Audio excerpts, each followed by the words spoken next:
E aí, gente? Vamos chegando.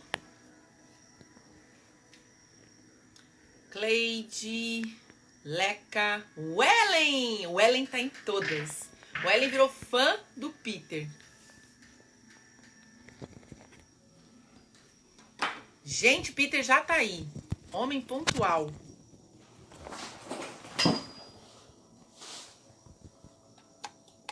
Deixa eu descer meu tripé aqui um pouquinho. E aí, Ok. pontualidade britânica. Alemã. Alemã. É. E Tudo aí, bem? tudo bem? Tudo. Sábado à noite, hein? Quem diria? Eu aqui. Olha, eu recebi tanta mensagem assim, não vou perder, imperdível, imperdível, imperdível. Eu falei, então vem, gente, vem, porque o Peter não faz live à noite, né, Peter? Eu faço a hora que for possível, mas sábado, às 8 da noite, já é o primeiro extremo, assim. É tipo Night Live, Saturday Night Live, você conhece? Filme de comédia, assim, aqueles tipo Danilo Gentili. Hã? Então Mas você olha vai só, fazer muita tá lives assim no sábado às 8. tá todo mundo dentro de casa, ninguém pode sair, apesar de que hoje liberou, né, parece, os restaurantes, os Eu bares. ouvi dizer isso, parece que escola não, né? Você pegou o Não, isqueiro? escola eles não vão Nem liberar. academia. Não, infelizmente. Mas e a praia Fazer... tá meio estranha. Você pode ir à praia e pode mergulhar, mas você não pode se banhar. Idoso e crianças. E não pode ficar na areia também, né? Mas o Witzel, ele segue a OMS, que deu a mesma. Né? Todos os estados democratas nos Estados Unidos estão seguindo essa mesma questão. Né? Onde teve os riots, as quebra-quebras, eles estão fazendo a mesma coisa que o Rio de Janeiro está propondo. Agora, o STF terminou com toda a intervenção política no Rio de Janeiro, né? Então é um tanto complicado, né? A polícia não está agindo, parece. Eu não É, não sei qual é. pode ter nenhum tipo de ação, né? Não pode subir favela, não pode fazer nada. Então estamos assim numa situação de meio de. Eu estou em guerra já tem uns 10 anos, mais ou menos, né? A gente tem que ficar Porque, preso dentro de casa mesmo, né? Porque dá medo de sair. É, temos que rir para não chorar, né? é, Mas Mas eu, enfim. eu tenho a impressão que essas lives, elas, mesmo depois da quarentena, ou lockdown, ou o que quer que venha, elas vão continuar de uma forma muito interessante. Mas eu acho que não é o tema de conversa hoje. Não, mas eu acho assim, eu sempre penso da seguinte forma: do limão a gente tem que saber fazer uma limonada, né? Eu, dessa situação toda, eu acabei lançando meu produto online, que se não tivesse acontecido isso, meu produto online, sabe lá se ia sair ou quando ia sair, né? Então Maravilhoso. aconteceu. A gente ter feito live, as pessoas estão dando um feedback maravilhoso, as meninas estão encantadas pelo seu trabalho, te conheceram, estão falando de você. Então, assim, acaba que a gente tá, né? Acaba Ah, formando não, lá. sim, eu estou acostumado a ter uma presença online há muito tempo. Né? Eu sempre tive blog, sempre tive hosts, né? Como chama, fóruns, né? Sempre tive como Academy, a gente tem uma presença online muito longa, mas devido a essas questões de há toda uma teoria da conspiração ao redor da saúde, né? Um pouco interesse na cura verdadeira das É, coisas. Então você está sempre nadando em cima de uma linha muito tênue entre o que você pode falar, que vai realmente ajudar as pessoas, ou que eles determinam que você não pode mais comentar. Para você ter uma ideia, na Europa, hoje, o chá de camomila não pode ter um envelope que é um calmante natural. ó, Porque só indústrias que têm um laboratório com aquelas predisposições do Parlamento Europeu é que tem dinheiro e capacidade para fazer um chá de camomila que pode ser notado como remédio. Né? Senão, gente, que não pode. absurdo, né? Você não pode falar mais algumas coisas como naturopata em alguns países do mundo, né? Assim, realmente é complicado, né? Todos esses temas que você aborda, né? A diastase, por exemplo, é um tema gigantesco, né? Dilatação abdominal, pré-parto, pós-parto, né? Tem muitas coisas importantes que a gente vê agora também no sexo masculino, né? Também a questão da diastase não é uma questão puramente feminina. Os Exato. homens são levados erroneamente a pensar dessa forma. Você tem uma ideia como é importante a diastase, é a verdadeira causa do problema de próstata. Né? Então, o cara não tem uma bexiga dilatada e um problema de próstata, câncer de próstata, ele não tem. Se ele não tem um afundamento da assoalho da pelvis pela pressão da diastase, da falta de contenção. É terrível, né? Mas quando a gente, como homem, superar esse preconceito para chegar nessa questão aí, é muito melhor você ir pela brincadeira, desculpa eu falar assim, pelo exercício físico, né? Pela Sim. coisa mais Mais prazerosa, né? prazerosa, preventiva. Brincadeira, o cérebro aprende melhor, sabe? Sim. Só que na Não, minha área total. as coisas se tornaram muito sérias, né? É muito complicado você falar abertamente coisas e eu tenho dito isso aqui. Eu tenho dito. Né? Eu É. posso me entrar numa grande enrascada. E sábado de noite, às 8 da noite, eu ainda estou pensando se eu vou repetir.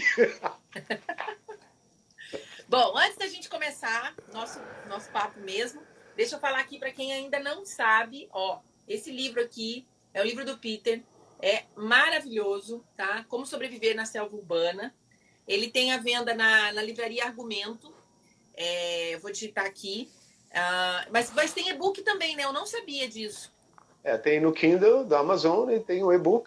As pessoas podem receber também o e-book diretamente por mim, se for muito longe, né?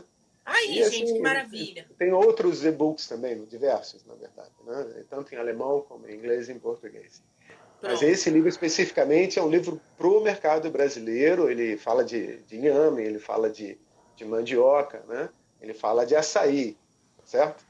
Então, ele é de uma série completa de autoajuda, né? A parte mais importante dele, sem falar do conceito, do pensamento, de como se alimentar, sem dúvida é a questão asmática plexo solar, né? Porque o meu pensamento foi, ao ver a realidade no mercado brasileiro, é de que eu imaginei que algumas mães não tivessem dinheiro suficiente para comprar bombinha para o filho asmático.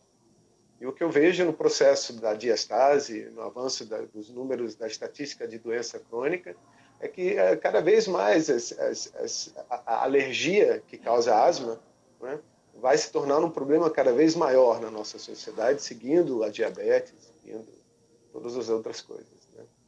Então, Ó, eu vi felicidade ali presente. a Vani falando em breve em francês Em do seu breve em livro. francês. É verdade. Ó, a Carol comentando, maravilhoso, abre muitos nossos olhos. A Vani É. comentando que comprou o e-book.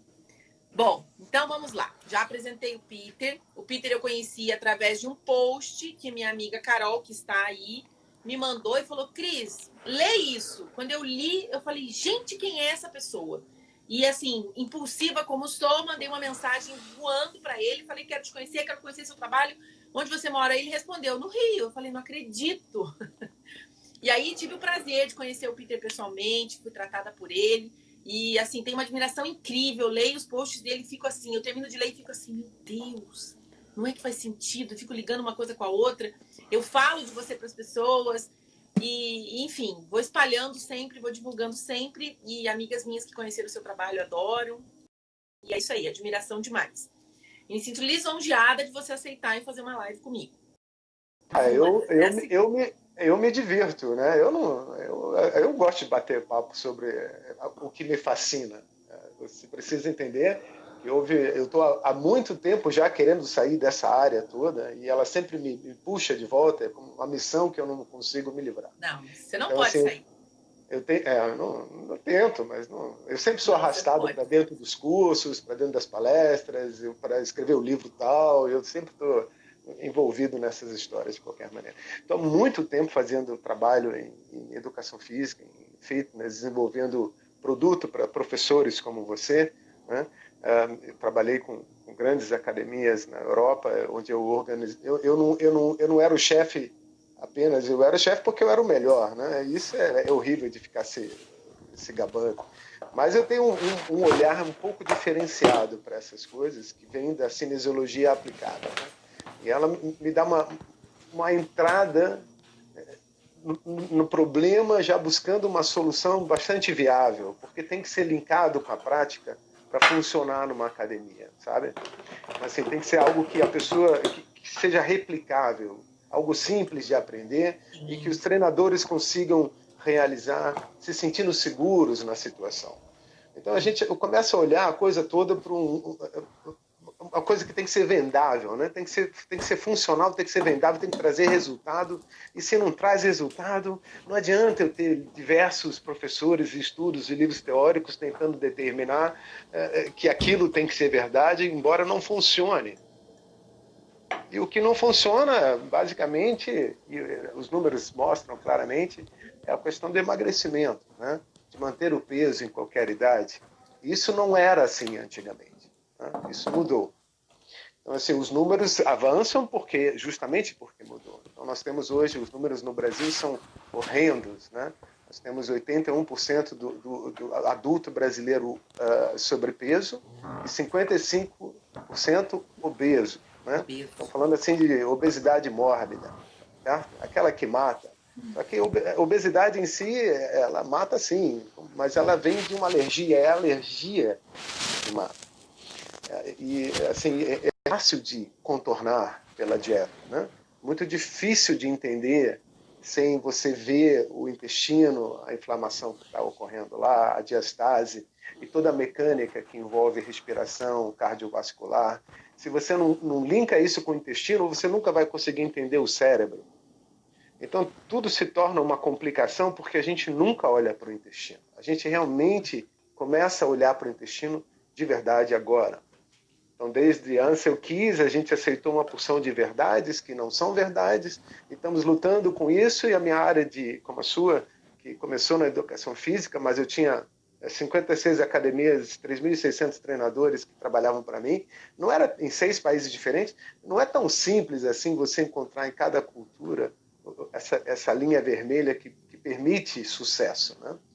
E se não tiver resultado, não tem importância. E eu acho que a própria formação da educação física, eu me formei não há muito tempo atrás, eu me formei aos 40 anos, né? E assim, eu acho que a própria formação ela é muito superficial e ela leva muito para essa coisa do mercado, da academia, da aula que vai bombar. Ela não traz isso para aquele cuidado holístico, para você enxergar o seu aluno de uma outra forma.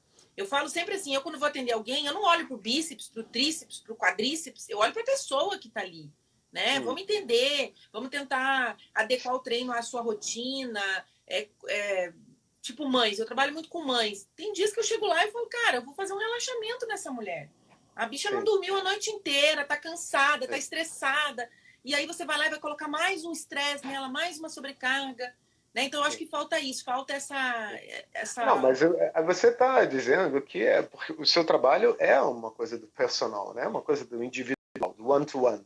Então você já buscou ferramentas do one-to-one que talvez no seu tempo de escola, de academia, não tenha sido apresentado. Mas você precisa saber que no meu tempo era pós-graduação. Né? Ou seja, eu praticamente criei o primeiro curso de personal training na Áustria. Não tinha. Não existia, certo? Eu trabalhava direto com o ministro do Trabalho e a gente organizava esses cursos de graduação, porque não havia. A Áustria é toda construída como se fossem guildas, sabe? Aquela coisa da Idade Média. Você tem a universidade, mas você tem as escolas técnicas no meio desse caminho. Então, só se você tiver as melhores notas é que você vai pela Academia Real para a universidade, senão você vai fazer cursos técnicos. E você vai somando pelas escolas técnicas diversos diplomas e você ainda pode conquistar o seu bacharelado. Né? É um sistema de levar pessoas jovens já direto para o trabalho, e uma grande parte disso envolve a educação física. A educação física na academia, na universidade lá é atletismo e jogo de bola. Não tem nada a ver com musculação. Fomos nós que iniciamos essa questão da musculação dentro da universidade. Nem se pensava sobre isso. Né? Assim, toda a teoria do movimento, né, ela tinha o problema que o McDonald's resolveu, que era dar ao cliente sempre a possibilidade de vivenciar a mesma experiência positiva. Ele estava sob controle, ele tinha controle. Então o cara chegava numa academia e não tinha. Ele podia passar por qualquer situação. Ele podia ser super esforçado e ser pouco esforçado, não ter desafio nenhum. Ele simplesmente entrava numa recepcionista que era uma estudante, e falava assim, olha, eu tenho uma hernia de disco, vai para a aula de back health da Cris, né? Aí o outro fala, eu tenho uma tensão no pescoço, vai para a aula de back health da Cris. Tanto faz o público, né? O conteúdo você só podia adaptar no geral, no grupo, né? Você não podia manter um plano A, você tinha que B, C, D, E, e é isso que você aprendeu a fazer. Você chega lá, encontra a pessoa, vê a individualidade, e aí você tem resultado. São trabalhos diferentes, né? Um é um treinamento em grupo, um é um treinamento no fitness floor, um é um treinamento dentro do estádio de futebol, e algumas coisas que cabem no futebol não podem caber na musculação. O entendimento desse público-alvo ele é muito complicado, né? E parabéns por você ter adquirido isso. Mas é yoga, né? Yoga traz isso também. Você acaba observando muito, né? E eu fiz a formação eu sou acupunturista, né? Então, assim, a medicina chinesa, a de raiz, a bonita, lá de baixo, ela ensina isso. Ela ensina você a olhar, a procurar a raiz da dor da pessoa, a raiz do problema, e não só tratar o sintoma. Então, eu fiquei apaixonada. E eu fiz também fitoterapia chinesa. Muito difícil de aplicar, porque aqui no Brasil a gente não tem farmácias, não tem as ervas, né? Tem, mas tem poucas. Então, deve ter em algum lugar, tipo São Paulo, né? Imagina. Tem uma muito boa em BH, que é da própria escola que eu fiz. Mas eu achei muito difícil de aplicar, porque você tem que fazer muitos testes em cima da pessoa até chegar na fórmula perfeita. Eu falei, não é pra mim, não. O negócio é movimento. E aí, falando, assim, uma pergunta que as meninas fazem demais, né, pra mim. Tendo diástase ou não tendo? Eu acho que tem tudo a ver com o seu tema, que é a alimentação, com relação assim. Elas acordam de manhã e falam assim, nossa, Cris, eu acordo de manhã com a barriga chapadinha. E quando chega no final do dia, eu tô com a barriga enorme, parece 6 meses de gestação. Então, fala pra gente sobre... Por isso que as blogueiras tiram foto pro Instagram, mas logo quando acordam. Exatamente. Não, mas você dirige carro? Com certeza, né? Você deve saber que você de manhã, quando chega no carro, você acerta o retrovisor, e quando você, depois de trabalhar, de noite vai para casa, às vezes você precisa reacertar. Então, alguma coisa entre o acertar de manhã e o de tarde ou de noite mudou. E normalmente é uma compressão, né, das vértebras, dos discos intervertebrais, ou assim, justamente uma mudança postural pela dilatação abdominal, que para mim é o que realmente acontece. Então, todo o sistema de core, né, de estabilização do centro, né, a partir do umbigo e todos os músculos e todas as faces e tudo que está lá, que é muita coisa. A gente é muito bem organizado ali dentro, né? São 80 metros quadrados de pele de intestino delgado, 2 quadras de tênis, é bastante coisa, bem dobradinha. Né? Todos os músculos eles funcionam como um sistema de telescópio. Então, assim, você tem várias camadas de músculos fechando ao longo dessa linha alba, né? Todos os músculos com frações diferentes, externo oblíquo em V para o pubis, né? Você tem o diafragma como fáscia que vai do joelho ao ombro, você tem o rectus abdominis, por baixo o músculo da alma, que é o grupo psoas, né? Aquelas pessoas, as pessoas no nosso intestino, né? Elas tendem a contrair, né? Pelo movimento tanto da caminhada do quadril, como bater na sola do pé, mexer o arco, como também o rim sobe e desce nas costas, né, 6 centímetros a cada passo, o fígado 3, tudo isso em movimento, falando um com o outro, dançando, uma dança rítmica, é muita harmonia para descrever, mas esse sistema de telescópio, quando começa a dilatar, seja por disbiose, flatulência, dor, por exemplo, TPM pode causar isso, né?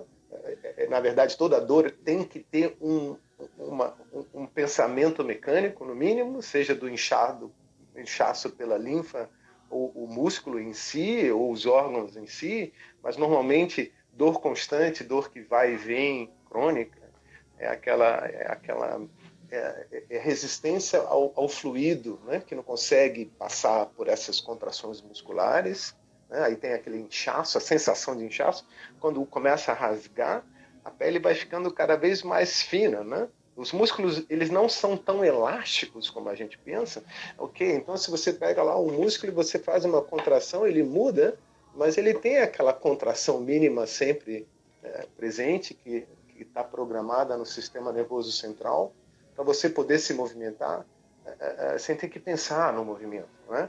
Então, na hora que você vai levantar, você não, é automático, você não pensa muito no movimento. Isso já está programado, essa tensão mínima que alguns músculos mantêm e outros não. Então, na época da educação física, a gente aprendeu de rachar, né? Que era esse conceito dos músculos que tonificam e os músculos que perdem força, né?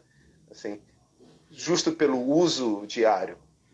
Os músculos ao longo das costas tem que manter a estabilidade disso tudo, manter a coesão, lutar contra a gravidade, né?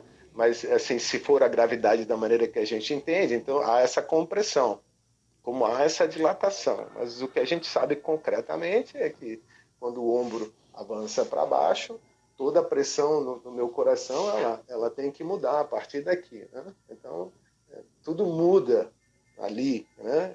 E isso causa, então, realmente, para mim, como estudioso dessa área especificamente, eu sei que é cólica intestinal, né? Inflamações no intestino, dores involuntárias, onde o nervo está desligado e você não consegue acertar o músculo e o músculo começa a rasgar porque ele não tem ganho de elasticidade. O gordo não ganha mais músculo, sabe? O músculo não fica mais largo, ele rasga na conjunção, nesse tecido que conecta, né? Então a linha alba rasga, você começa a ter rasgos naquele balão dilatando e a coisa vai ficando cada vez pior, os órgãos internos vão assumindo os espaços. Aí surgem as hérnias, né? Aí, a hérnia, para mim, ela não é definitiva, ela tem solução, eu soluciono direto o problema de hérnia, dor de hérnia não é real, né? Ela não é uma questão por causa da hérnia especificamente, ou necessariamente quem tem hérnia de disco tem dor. O cara pode estar sem hérnia e ter dor, como ele pode ter 3 hérnias de disco e não ter nenhuma dor. É toda uma questão de músculo encurtando, puxando a face, e a face é o nervo e basicamente é um cabo de guerra, né? E assim tudo muda. E você observa em primeira instância no músculo 10 anos antes do problema se apresentar em qualquer órgão, né? Então, assim, o músculo do abdômen, ou das costas, ou do glúteos, ou mesmo do rosto, já vai mostrar os problemas de inflamação intestinal, ou da bexiga, ou do fígado, né? O corpo fala o tempo inteiro com você.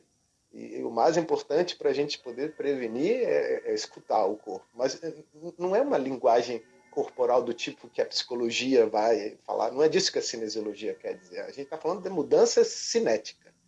Então, há uma mudança da capacidade de passar energia naquele músculo encurtado, rasgando, machucado, por inchaço da linfa, né? Então, comer muito tóxico sempre vai resultar em problemas grandes. O ambiente tóxico é que causa todo o problema. E o ambiente maior que você tem, não tenha dúvida, só pode ser cardiovascular ou intestinal, né? Então, intestinal antes de ser cardiovascular, no caso. Eu não sei mais o que dizer a respeito disso. Eu acho que as pessoas precisam saber que o abdômen é lá que começa tudo. Se você conseguir resolver a diastase, o problema abdominal, o seu intestino, 90% dos problemas vão se curando ao longo do tempo. E esses 10% nem contam mais, né? Nem contam mais. Com certeza. Nós estamos falando de números escandalosos. São 26 milhões de brasileiros com diabetes. Só que isso diagnosticado 14 anos depois. Então, se você botar os 14 anos antes, né, do problema já está acontecendo, então não são 26 milhões, é mais de 50%. São todos os obesos, entende? Todo obeso, todo acima do peso, todo com obesidade mórbida, na verdade, ele tem uma intolerância alérgica. Aquilo que é alergia é, ao mesmo tempo, aquilo que o corpo vê como veneno, é aquilo que a pessoa mais gosta, é aquilo que ela come com mais regularidade e é aquilo que vai matar ela. Desculpa eu falar assim, perdão. Vai morrer pela boca igual o peixe. Vai morrer pela boca igual o peixe. Então, assim, a gente conseguiu determinar com o tempo para 2 coisas básicas, né? Para depois descobrir que era uma só, e aí continua sendo apenas uma. Era glúten e lactose, ou seja, açúcar do cereal ou açúcar do leite, né? A tal da lactose do glúten virou moda, todo mundo fez, todo mundo emagreceu, melhorou, mas não conseguiu ficar sem queijo, porque o vício, Aí entra o parasita, aí entra a cândida, aí entra a próxima história. Mas Então, fala da Cândida. açúcar, açúcar, né? Açúcar alimenta assim, o fungo. O fungo se alimenta do açúcar. O câncer se Total. alimenta do açúcar porque o câncer vem do fungo. Então, uma palavra como câncer não é nada demais, são células danificadas. Elas também, como a hérnia de disco, têm cura hoje, né? O primeiro passo para você curar a alergia, curar a obesidade, curar a diastase, o primeiro passo para você não ter mais TPM, não ter problemas no parto parar de comer carboidrato, diminuir o carboidrato. E bem, você da saúde no Brasil já deve ter ouvido assim milhões de discussões sobre esse tema, Tá. né? Glúten, lactose, larga carboidrato, precisa do carboidrato, não precisa do carboidrato. A discussão foi enorme, graças a Bom, Deus.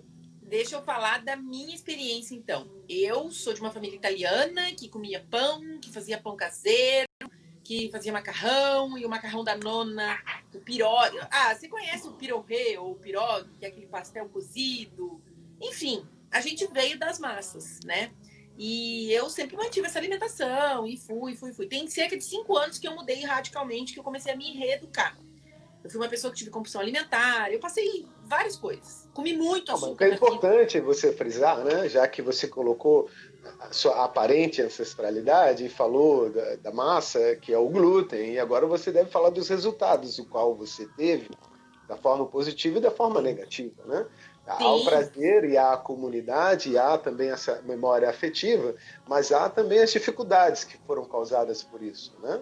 Antes de mas você falar do degrau. Então eu pergunto assim, você começou a falar alguns sintomas, você teve, por favor, pode recitar mais uma vez qual foi a síndrome? Do que resultou para você? eu tinha enxaquecas terríveis, Enxaqueca, que mais? constantes. Certo. Aquela enxaqueca que só no hospital, só injeção na veia, só. Sério, eu nem sabia que existia. Eu achava que não tinha solução, fechava o olho. Não, era Então, injeção também só tem. injeção na veia. Era Mas é a o quê? única solução. Corticoide? Não, Antihistamínico? era. Ai, nem vou lembrar a medicação faz tanto tempo, mas era uma medicação X que eles me davam lá que eu, meia hora depois, eu saía de lá e falei, nossa, o que aconteceu? Com a cabeça desse tamanho, assim. Soro, aspirina. Ai, eu esqueci. Daqui a pouco eu vou lembrar, vem na minha mente aqui Daí o vamos então, remédio. enxaqueca. Que mais? Enxaqueca. Eu É. tinha muito problema de perda de cabelo. Essas coisas são básicas, né? Mas a Não, compulsão mas é bom alimentar. você falar, porque são tantos sintomas e cada um já virou uma doença. Sim. Né? Quando a gente fala de perda de cabelo, o cara está falando, peraí, antigamente, na minha juventude, perda de cabelo era masculino e era genético, mas aí, peraí, a mulher está perdendo cabelo porque está comendo glúten, isso já é uma ponte bastante longa e muito interessante. Né? A gente pode falar muito sobre perda de cabelo, dá para fazer aulas sobre perda de cabelo e como recuperar o cabelo. E por que ele está relacionado com a síndrome metabólica e alergia ao glúten e a sua ancestralidade de comer massa? E perda de cabelo e enxaqueca é uma coisa que dá na cabeça, né? E Na perda de cabeça. cabelo também. Então, mecanicamente, a gente tem que estar na fáscia, na linfa, no sangue que está chegando ou não chegando no crânio, né? Passando pelo pescoço porque está vindo do coração. Então, tem que ter alguma relação com pressão facial no mecânico, não é só no mecânico. Né? Mas é muito interessante, né? Tinha coceira, Não, não tinha coceira. Eu tinha aquela. Eu esqueci o nome, aquela. nariz nem olho coçava, eczema, Não. tinha Eu tinha eczema? aquelas pintinhas, não, aquelas. Bolotinhas Isso. vermelhas. Várias nos braços. Muito. E É. depois que eu parei o glúten, não tenho mais. Mas o que eu quero dizer com isso tudo também, que para ficar claro para as pessoas, que eu vim de uma família que comia isso. E que para Sim. mim era um. Tipo assim, teve fases na minha vida em que eu comia 5 pães franceses com manteiga e um copo de leite com Nescau. Gente, e eu hoje não sinto falta nenhuma do pão. Eu não sinto falta nenhuma do macarrão. Pelo contrário, eu falo do macarrão, eu não tenho saudades. Eu olho para aquilo e falo, não quero. Porque hoje eu como carne gorda. Esse mito, gente, jejum não mata ninguém. Jejum é saudável.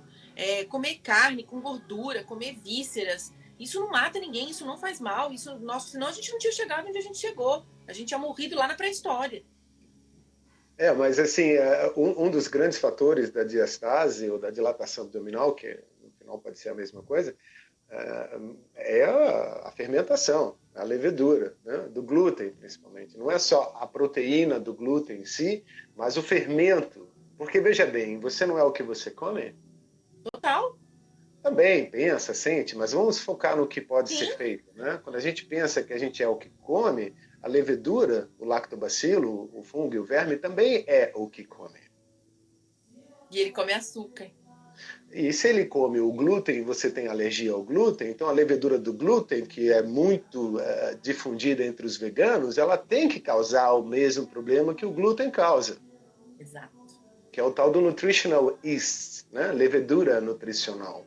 Aquilo ali é glutamato monossódico, o nome disso. E todo mundo sabe que glutamato não é legal, né? Síndrome de comida chinesa, taquicardia amarelada, a pessoa fica vermelha, tem esses eczemas que você teve, todas essas coceirinhas, coceira no nariz, coceira no olho, asma seca quando bate no intestino, entende?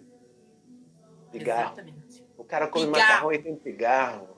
Pigarro. Ele nunca fumou na vida, ele bebe um Mas vinho e fica tem sempre. pigarro pela levedura.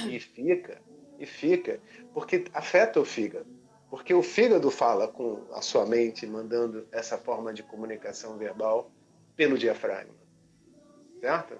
A gente percebe que a relação ela é dada se você olha mais a fundo, senão você vai passar por uma coisa superficial.